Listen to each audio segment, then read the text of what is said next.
नमस्कार, स्वागत है आपका हमारे चैनल राजस्थान समाचार पर, जहां हम आपको राजस्थान की सभी बड़ी खबरों से रूबरू कराएंगे। चाहे वो किसान और युवाओं की खबर हो, चाहे राजनीति की हलचल या फिर मौसम से जुड़ी जानकारी, हम लाएंगे हर अपडेट सीधी आपके पास। जुड़े रहिए हमारे साथ और पाइए राजस्थान की सभी ताजा और अहम खबरें हर दिन। आप कौन से जिले से वीडियो देख रहे हैं, कमेंट में जरूर बताएं। पहली सबसे बड़ी खबर है, 1000 के ढक्कन से बच जाती चेतना, 10 दिन रेस्क्यू पर 5 करोड़ खर्च। सरकार इतनी शक्ति पहले ही लगा दे तो सारे मौत के कुएं बंद हो जाएं। कोटपुतली के कीरतपुरा गांव की ढाणी बड़ियाली के एक खेत के बोरवेल में 10 दिन पहले गिरी 3 साल की मासूम चेतना नहीं रही। बुधवार को सूखे बोरवेल में प्राण डूब गए। 23 दिसंबर को खेत में सूखे बोरवेल की पाइप दोबारा इस्तेमाल के लिए निकाल ली गई थी। 2 घंटे बाद ही चेतना खेलते हुए 700 फीट गहरे बोरवेल में गिर गई। चेतना को 10वें दिन बुधवार शाम 6 बजे कर 25 मिनट पर निकाला गया। गौरतलब है कि बच्ची को बोरवेल से बाहर निकालने के लिए 200 घंटे से ज्यादा का रेस्क्यू ऑपरेशन चलाया गया। कड़ी चुनौतियों के बीच 700 फीट गहरे बोरवेल में 150 फीट गहराई में फंसी बच्ची तक पहुंचा जा सका। एनडीआरएफ के प्रभारी योगेश मीणा ने बताया कि बच्ची मिट्टी में फंसी हुई थी। जब उसे निकाला तब शरीर में कोई मूवमेंट नहीं था। एनडीआरएफ के जवान महावीर सफेद कपड़े में लपेटकर चेतना को बाहर लेकर आए। देर शाम तक बच्ची का पोस्टमार्टम नहीं हो सका। बोरवेल हादसों में 10 साल में 17 मौतें हो चुकी हैं। इनमें 2024 में 3 मौतें हुई थीं। 2025 में पहली मौत चेतना की हुई है। अगली सबसे बड़ी खबर है, अशोक गहलोत के लापता होने के पोस्टर और बढ़ता आक्रोश। राजस्थान के मुख्यमंत्री अशोक गहलोत, जो कांग्रेस के वरिष्ठ नेता हैं, के विधानसभा क्षेत्र सरदारपुरा में उनके लापता होने के पोस्टर लगे हैं। यह घटनाक्रम उस क्षेत्र के लोगों द्वारा गहलोत के प्रति गुस्से और नाराजगी को व्यक्त करता है, जहां उनकी राजनीतिक पकड़ मजबूत मानी जाती है। पोस्टर में यह संदेश दिया गया कि गहलोत ने जनता के साथ अपनी जिम्मेदारी को न निभाया और अब वे राजनीति में लापता हैं। इसने राजस्थान की राजनीति में तूल पकड़ा है और गहलोत के नेतृत्व के खिलाफ आक्रोश को उजागर किया है। अगली सबसे बड़ी खबर है, प्रयागराज महाकुंभ में बीकानेर के श्रद्धालुओं के लिए मुफ्त सुविधाएं। 13 जनवरी से उत्तर प्रदेश के प्रयागराज में होने वाला महाकुंभ 144 साल बाद हो रहा है। इस अवसर पर राजस्थान के बीकानेर जिले के श्रद्धालुओं के लिए राज्य सरकार ने कई मुफ्त सुविधाओं की घोषणा की है, जिनमें रहन सहन, खाने पीने की सेवाएं, चिकित्सा सुविधाएं और भजन कीर्तन की व्यवस्था शामिल है। यह कदम विशेष रूप से उन श्रद्धालुओं के लिए महत्वपूर्ण है जो आर्थिक रूप से कमजोर हैं और महाकुंभ के दौरान होने वाली भीड़ और अन्य परेशानियों से जूझते हैं। राज्य सरकार का यह कदम धार्मिक श्रद्धा के साथ साथ सामाजिक और मानवता की भावना को भी बढ़ावा देता है। अगली सबसे बड़ी खबर है, जेईई मेंस परीक्षा की तारीखों का ऐलान और छात्रों के लिए जरूरी जानकारी। नेशनल टेस्टिंग एजेंसी ने जेईई मेंस 2025 परीक्षा के आयोजन की तारीखों का ऐलान किया है। बी और बीटेक के लिए परीक्षा 22, 23, 24, 28 और 29 जनवरी को आयोजित होगी, जबकि बीआर्क और बी प्लानिंग के लिए यह परीक्षा 30 जनवरी को होगी। परीक्षा की तिथि और शेड्यूल की घोषणा के साथ एनटीए ने एडमिट कार्ड और परीक्षा सिटी इंटीमेशन के बारे में भी जानकारी दी है। 13 लाख से अधिक छात्रों ने इस वर्ष परीक्षा के लिए आवेदन किया है, जो पिछले साल से 1.75 लाख अधिक है। यह परीक्षा छात्रों के भविष्य के लिए अत्यंत महत्वपूर्ण है, खासकर उन छात्रों के लिए जो इंजीनियरिंग और वास्तुकला में करियर बनाने का सपना देखते हैं। अगली सबसे बड़ी खबर है, राजस्थान में जिलों और संभागों के समाप्ति पर विवाद। राजस्थान सरकार ने एक महत्वपूर्ण निर्णय लिया है, जिसमें 9 जिलों और 3 संभागों को समाप्त किया जाएगा। इस फैसले का विरोध बीजेपी और कुछ स्थानीय नेताओं ने किया है। पूर्व सांसद देवजी पटेल ने विशेष रूप से सांचौर जिले को यथावत रखने की मांग की है। उनका कहना है कि इससे स्थानीय लोगों को समस्याओं का सामना करना पड़ेगा, क्योंकि जालौर जिले का मुख्यालय सांचौर से दूर है। इस फैसले के विरोध में प्रदेश भर में विरोध प्रदर्शन हो रहे हैं और बीजेपी कार्यकर्ताओं ने इसके खिलाफ इस्तीफे भी दिए हैं। यह मुद्दा राजनीति में गर्मा गया है और आगामी विधानसभा चुनावों में प्रभाव डाल सकता है। अगली सबसे बड़ी खबर है, अरविंद केजरीवाल और मोहन भागवत पर बीजेपी सांसद का निशाना। दिल्ली के पूर्व मुख्यमंत्री और आम आदमी पार्टी के नेता अरविंद केजरीवाल द्वारा राष्ट्रीय स्वयंसेवक संघ प्रमुख मोहन भागवत को लिखी चिट्ठी पर राजस्थान के भाजपा सांसद C.P. जोशी ने तीखा हमला बोला है। जोशी ने कहा कि चुनाव के नजदीक आते ही केजरीवाल को अब यह एहसास हो गया है कि दिल्ली की जनता उनसे असंतुष्ट है और वे तरह तरह के राजनीतिक हथकंडे अपना रहे हैं। जोशी ने केजरीवाल को निशाना बनाते हुए कहा कि संघ कभी भी सनातन विरोधी और राष्ट्र विरोधी ताकतों के साथ नहीं रहेगा। उनका यह बयान राजनीतिक घमासान को और बढ़ा सकता है। अगली सबसे बड़ी खबर है, कोटा की कोचिंग इंडस्ट्री की बिगड़ी स्थिति। राजस्थान का कोटा शहर, जो देश भर में कोचिंग सिटी के रूप में प्रसिद्ध है, अब आर्थिक संकट से जूझ रहा है। यहाँ की कोचिंग इंडस्ट्री में इस साल छात्रों की संख्या में 40-50% की गिरावट आई है। इस कारण कोटा के हॉस्टल और पीजी खाली पड़े हैं और यहाँ के व्यवसाय प्रभावित हुए हैं। लोकसभा स्पीकर ओम बिरला ने इस स्थिति को लेकर चिंता जताई है और देशवासियों से अपील की है कि वे अपने बच्चों को कोटा भेजें ताकि शहर की अर्थव्यवस्था को पुनर्जीवित किया जा सके। यह स्थिति कोटा की शिक्षा व्यवस्था और स्थानीय व्यापारियों के लिए चुनौती बन गई है। अगली सबसे बड़ी खबर है राजस्थान में शीतलहर और ठंड का प्रकोप। राजस्थान में साल 2025 की शुरुआत के साथ ही कड़ाके की ठंड और शीतलहर का सामना करना पड़ा। विशेषकर पश्चिमी और पूर्वी राजस्थान में शीतलहर का प्रभाव देखा गया, जिसके कारण राज्य के कई हिस्सों में घना कोहरा और अत्यधिक ठंड महसूस की गई। इससे लोगों को बहुत कठिनाई का सामना करना पड़ा है और कई स्थानों पर शीतलहर के कारण सामान्य जीवन प्रभावित हुआ है। राज्य में तापमान में भारी गिरावट आई है, जिससे लोगों को सर्दी से राहत मिलने की उम्मीद कम है। अगली सबसे बड़ी खबर है सिरोही में म्हारी लाडो म्हारो अभिमान कार्यक्रम का शुभारंभ। राजस्थान के सिरोही में महिला अधिकारिता विभाग ने बेटी बचाओ बेटी पढ़ाओ योजना के तहत एक अनूठी पहल की शुरुआत की है। इस पहल का नाम म्हारी लाडो म्हारो अभिमान रखा गया है, जिसका उद्देश्य बेटियों को शारीरिक, मानसिक और शैक्षिक रूप से सशक्त बनाना है। इस कार्यक्रम के तहत स्कूल और कॉलेज की छात्राओं को स्वस्थ आहार, फूड हैबिट्स, माहवारी स्वच्छता प्रबंधन और हेल्दी लाइफस्टाइल पर कार्यशालाएं दी जाएंगी। साथ ही बच्चियों को मानसिक रूप से सशक्त बनाने के लिए मनोचिकित्सक उन्हें निराशा से बाहर आने के टिप्स भी देंगे। इस कार्यक्रम का मुख्य उद्देश्य बेटियों को आत्मनिर्भर और समाज में सकारात्मक भूमिका निभाने के लिए तैयार करना है। अगली सबसे बड़ी खबर है जोधपुर नागौर रोड पर बोरवेल से निकल रही आग। प्रशासन ने किया कैमरा प्रयोग। जोधपुर और नागौर जिले के बीच स्थित एक पुराने बोरवेल से गैस और आग निकलने का मामला चर्चा में है। ये बोरवेल 26 साल पुराना है और 6 साल बाद इसमें से गैस की बदबू आने लगी। जब ग्रामीणों ने माचिस की तिल्ली पास में ले जाकर परीक्षण किया तो अचानक आग लग गई। प्रशासन ने इस घटना की जांच के लिए बोरवेल में कैमरा डाला है ताकि यह पता चल सके कि आखिरकार गैस और आग निकलने के कारण क्या है। यह घटना स्थानीय लोगों के बीच चर्चा का विषय बनी हुई है और प्रशासन इस पर गंभीरता से कार्रवाई कर रहा है। अगली सबसे बड़ी खबर है राइजिंग राजस्थान के एमओयू की त्रिस्तरीय समीक्षा प्रणाली। राजस्थान के मुख्यमंत्री भजन लाल शर्मा के नेतृत्व में राज्य सरकार ने औद्योगिक विकास और निवेश को बढ़ावा देने के लिए एक त्रिस्तरीय एमओयू समीक्षा प्रणाली लागू की है। इसके तहत 1000 करोड़ रुपए से अधिक के एमओयू की समीक्षा मुख्यमंत्री स्तर पर होगी। 100 से 1000 करोड़ रुपए के एमओयू की मुख्य सचिव स्तर पर पाक्षिक समीक्षा होगी और 100 करोड़ रुपए से कम के एमओयू की विभागीय सचिव स्तर पर साप्ताहिक समीक्षा की जाएगी। राज्य सरकार के अनुसार rising Rajasthan global investment summit में 35 लाख करोड़ रुपए से अधिक के एमओयू किए गए थे, जिनमें से अधिकांश का आकार 1000 करोड़ रुपए से अधिक है। अगली सबसे बड़ी खबर है सीकर संभाग खत्म करने के विरोध में वकीलों का आंदोलन। राजस्थान में सीकर संभाग और नियम का थाना जिले के गठन को लेकर भजनलाल सरकार के निर्णय के खिलाफ वकीलों का विरोध उभरकर सामने आया है। सीकर जिला मुख्यालय पर अधिवक्ता संघ द्वारा विरोध प्रदर्शन किया गया और सरकार के फैसले को अन्यायपूर्ण बताया गया। वकीलों का कहना है कि नियम का थाना के लोग लंबे समय से जिले का दर्जा मांग रहे थे और पूर्व सरकार ने इसे मान्यता दी थी, लेकिन बीजेपी सरकार ने इसे निरस्त कर दिया। विरोध में वकील सड़कों पर उतर आए हैं और वे इस फैसले के खिलाफ बड़े आंदोलन की योजना बना रहे हैं। अगली सबसे बड़ी खबर है राजस्थान में आयकर विभाग की छापेमारी। उत्कर्ष कोचिंग सेंटर में कार्रवाई। राजस्थान के जयपुर और जोधपुर समेत कई शहरों में आयकर विभाग द्वारा उत्कर्ष कोचिंग क्लासेस पर छापेमारी की जा रही है। यह छापेमारी पिछले 3 महीनों में तीसरी बार हो रही है और इससे कोचिंग सेंटर में बच्चों की सुरक्षा के सवाल फिर से उभर आए हैं। हाल ही में जयपुर में एक गैस लीक हादसे के बाद इस कोचिंग सेंटर को लेकर कई सवाल उठे थे। अब आयकर विभाग ने जांच शुरू की है और यहां पढ़ाई कर रहे बच्चों और शिक्षकों को बाहर निकाला गया है। अधिकारियों ने छात्रों और शिक्षकों के फोन भी जब्त कर लिए हैं। इस छापेमारी के बाद कोचिंग सेंटर की गतिविधियों पर सवाल उठने लगे हैं। अगली सबसे बड़ी खबर है राजस्थान में शिक्षकों के ट्रांसफर का इंतजार। भजनलाल सरकार का बड़ा फैसला। राजस्थान में 2.2 लाख से अधिक 3rd ग्रेड शिक्षकों का ट्रांसफर लंबित है। सरकार ने 10 जनवरी तक सरकारी कर्मचारियों के ट्रांसफर शुरू कर दिए हैं, लेकिन शिक्षा विभाग में ट्रांसफर की प्रक्रिया पर लगी रोक को बरकरार रखा है। इससे शिक्षकों में नाराजगी है क्योंकि उन्हें कई सालों से ट्रांसफर की उम्मीद थी, लेकिन कोई नई नीति तैयार नहीं हो पाई। शिक्षा विभाग के कर्मचारी 6 साल से अपनी ट्रांसफर सूची का इंतजार कर रहे हैं, लेकिन अब तक कोई ठोस कदम नहीं उठाया गया। अगली सबसे बड़ी खबर है जयपुर में अवैध बांग्लादेशी कब्जे। सरकारी योजनाओं का लाभ उठाने वाले शरणार्थी जयपुर में अवैध रूप से रहने वाले बांग्लादेशी शरणार्थी सरकारी योजनाओं का लाभ उठा रहे हैं और उनमें से कई लोग वोट भी डालते हैं। इन बांग्लादेशियों में कई हिस्ट्री शीटर भी शामिल हैं। पुलिस ने हाल में कुछ बांग्लादेशियों को पकड़ा जिनके पास भारतीय पहचान पत्र जैसे आधार कार्ड और जनाधार थे। यह घटना अधिकारियों के लिए चुनौती बन गई है क्योंकि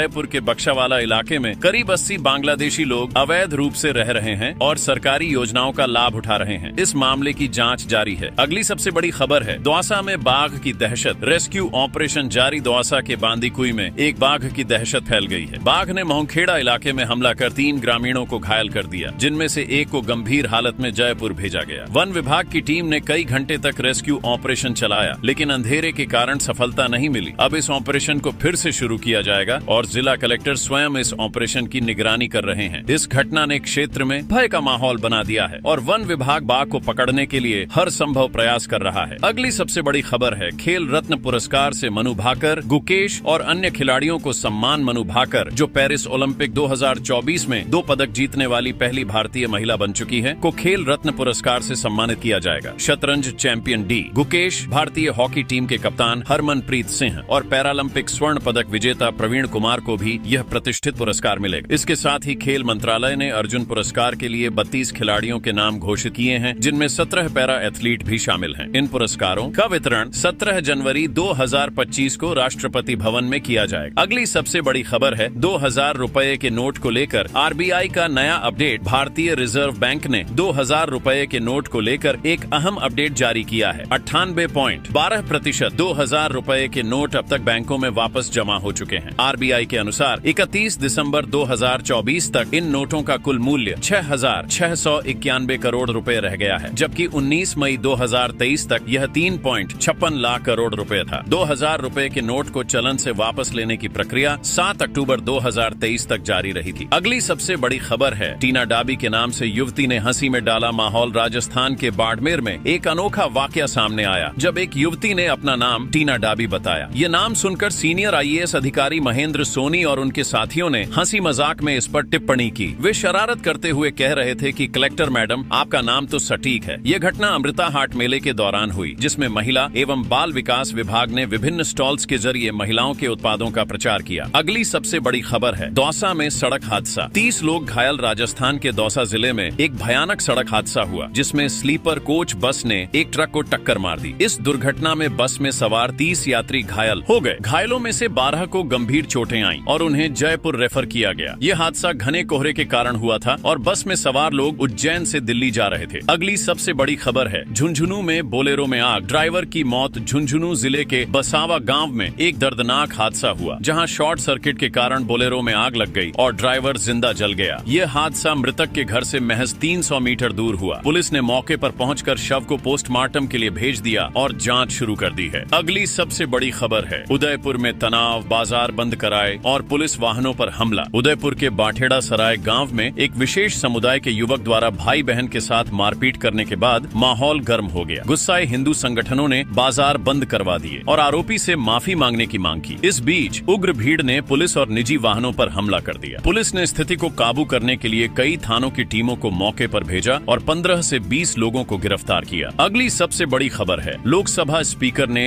एमबीएस अस्पताल का निरीक्षण, नया प्लान तैयार करने का निर्देश। लोकसभा स्पीकर ओम बिरला ने उदयपुर स्थित एमबीएस अस्पताल का निरीक्षण किया और अस्पताल में सुधार की जरूरतों को देखा। उन्होंने अस्पताल परिसर की इमारतों, पुराने और नए भवनों का जायजा लिया और मरीजों की बेहतर सुविधा के लिए नए प्लान बनाने का निर्देश दिया। उन्होंने बताया कि एमबीएस अस्पताल की पुरानी बिल्डिंग का जीर्णोद्धार किया जाएगा और अस्पताल की इंफ्रास्ट्रक्चर की कमियों को दूर किया जाएगा। अगली सबसे बड़ी खबर है उदयपुर में सड़क सुरक्षा अभियान, टेम्पो पर रेडियम पट्टी लगाई गई। उदयपुर में केंद्रीय सड़क परिवहन और राजमार्ग मंत्रालय द्वारा सड़क सुरक्षा माह के अंतर्गत एक जागरूकता अभियान चलाया जा रहा है। इस अभियान का उद्देश्य लोगों को सड़क सुरक्षा के प्रति जागरूक करना है। इस दौरान उदयपुर में टेम्पो पर रेडियम पट्टी लगाई गई ताकि वाहन अधिक दृश्यता में आ सके और सड़क सुरक्षा बढ़ सके। अभियान में स्थानीय पुलिस और परिवहन अधिकारियों ने भाग लिया और नियमों का पालन करने के लिए लोगों को प्रेरित किया। अगली सबसे बड़ी खबर है सीईटी 2024 परिणाम और प्रमाण पत्र की वैधता अवधि बढ़ी। राजस्थान कर्मचारी चयन बोर्ड द्वारा आयोजित समान पात्रता परीक्षा 2024 का परिणाम इस महीने घोषित किया जाएगा। इस परीक्षा के प्रमाण पत्र की वैधता अवधि अब 3 साल होगी, जिसे पहले